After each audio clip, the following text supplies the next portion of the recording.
Welcome back to MCC Connects. I'm Mary Jo Griffin. Joining me now is Joe Assenza, a student at Middlesex Community College. And I first got to know you, Joe, as a member of the Paul Sullivan Leadership Institute. Yes. Back, you were in the 2010-2011 fellowship. Yes. Welcome. Thank you for joining me today. Thank you for having me. You are one of our star students, and you have done so much. I thought it'd be fun to have you on just to talk about some of the good experiences that you've had at the college. So let's start with, you're a veteran, actually, veteran of the Marines. And how did you choose Middlesex Community College after separating from the Marine Corps? I knew I wanted to get into engineering, and I was looking at schools in the area because I grew up in New Hampshire. My family still lives there.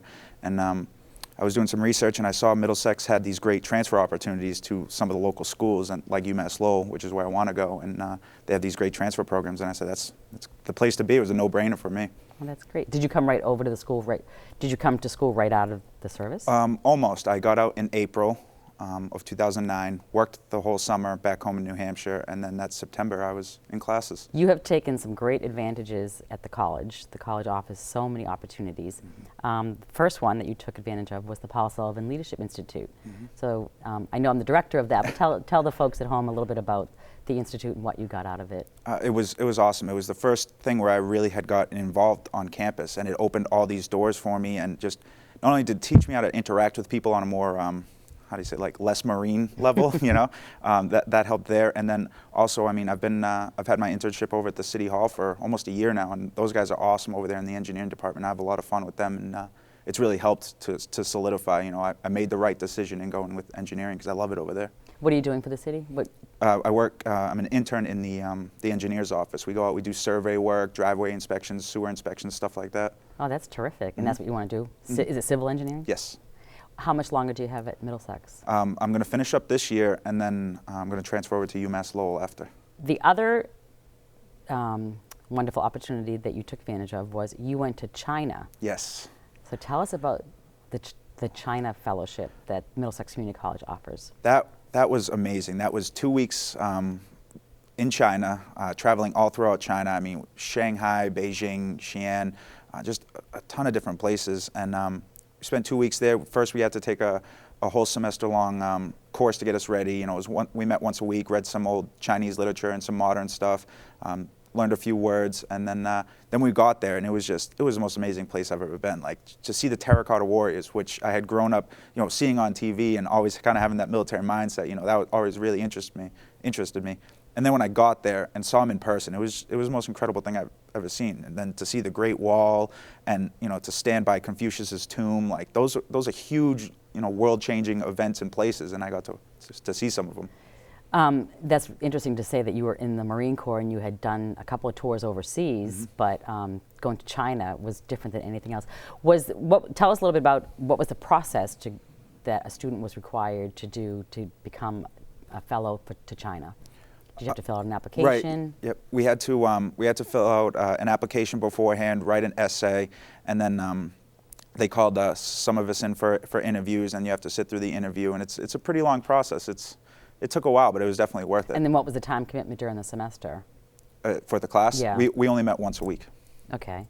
Now I know, Joe, one of the projects that every student has to do a project when they go to China, and yours I loved because you did a book on Buzz Lightyear to China and beyond. I thought it was a fantastic idea. How did you come up with it?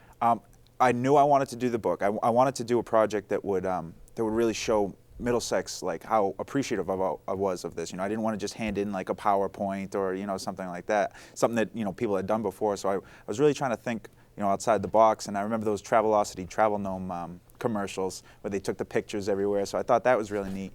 But I was struggling to find a storyline for it. To see, you know, I knew Buzz was going to go to China and he was going to have fun there. But like, how do I, you know, come up with a reason? And Lee Lowalski, who was on the trip with us, she actually gave me the idea of, you know, it says made in China on his foot, so why doesn't he go there and search for his roots, his ancestors? So that's what we did, and it was awesome. I mean, it was my project, but I had so much help from everyone else there on the trip.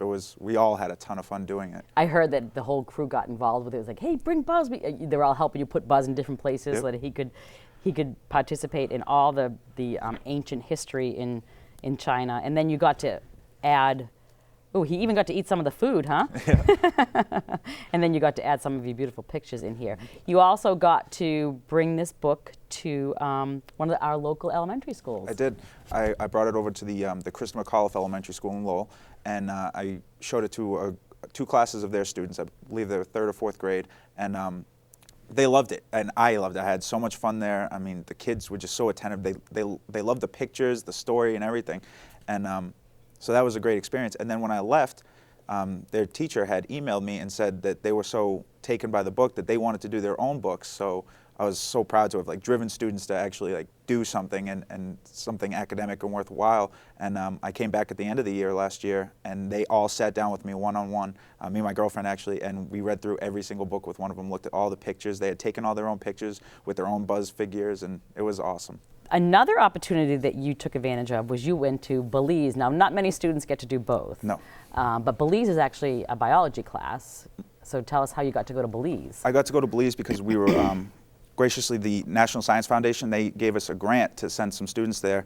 So we were able to go to Belize and to actually survey the coral reef down there and to take, like I said, take the survey, count different types of organisms and indicator species, and now you're talking Chinese. Okay, so we would just basically look for mine canaries. Mine canaries. The whole mine is just to take them down, and if there was poison gases, they die. Right. Right. Overall health of the reef is shown by what we call indicator species, which are like mine canaries. Okay. If one of these species is on the decline or existent in that area, it's very telling about the overall health of the reef. So what we do is we take the survey of reef, and we get the GPS coordinate for it and everything, and then we report back to an organization called reefcheck.org, and they do it for the whole world. So it was really, we were able to help this massive green movement that's going on right now. We as community college students from Massachusetts were able to have our part in it. So what did you have to do to prepare to go to Belize? Because you went scuba diving, right? I was already a certified diver from my time out in San Diego. You can't live in San Diego and not be a scuba diver, but a lot of the other students weren't, so they had to take the course. I thought I wanted to try that, but I think I'd be claustrophobic. It is a little weird. It's definitely frightening at first, but I ended up having so much fun. The only thing I still don't like is night dives. Then I feel very claustrophobic because we went on a night dive.